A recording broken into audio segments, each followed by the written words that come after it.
Well, the case is still going on despite the fact that Harry has not turned up at court today, and this is said to be a test case in that if the case is successful against the newspapers, it might set a level of damages that might be available to other claimants that might have similar complaints against similar or the same defendants. And it's certainly not all one-sided. Indeed, David Sherborne for Prince Harry has argued and questioned why certain witnesses for Mirror Group newspapers are not giving evidence. For example, the journalists themselves.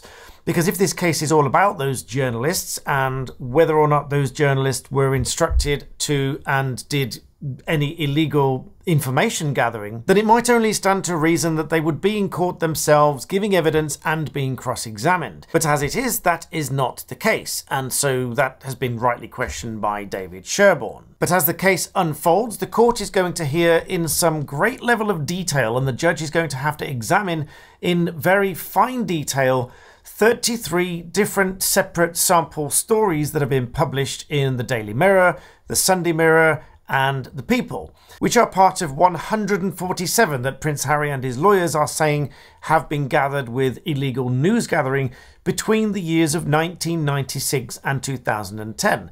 Now, of course, you'll recall that the age of these complaints itself has been part of the ongoing argument that this case has been brought out of time. Mirror Group newspapers, on the other hand, has told the court that in the vast majority of this sample of stories that are going to be heard, it can show that all of the information and the story has been legitimately sourced. And the judge is going to have to decide who is right and ultimately who is telling the truth. The earliest of the allegations and among these stories is from 1996, when the Daily Mirror reported on Princess Diana, who had reportedly spent just 20 minutes with him on his 12th birthday.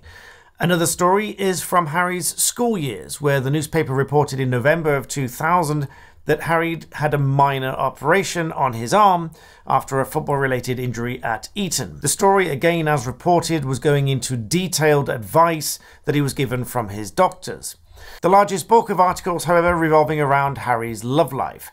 One example from April 2009 in The People, which reported that Prince Harry had been bombarding Chelsea Davy, with whom he was in an on and off relationship between 2004 and 2010, the bombarding being with calls in a bid to win her back. So it really does beg the question as to why those journalists are not in court giving evidence, but at the same time it also begs the question as to why Prince Harry is not in court for his own trial. It certainly is a bit of a strange one, but as I said, it's an unfolding story and I will be back with more. Make sure you smash the like button and subscribe and hit the bell so you get further updates as and when they come out.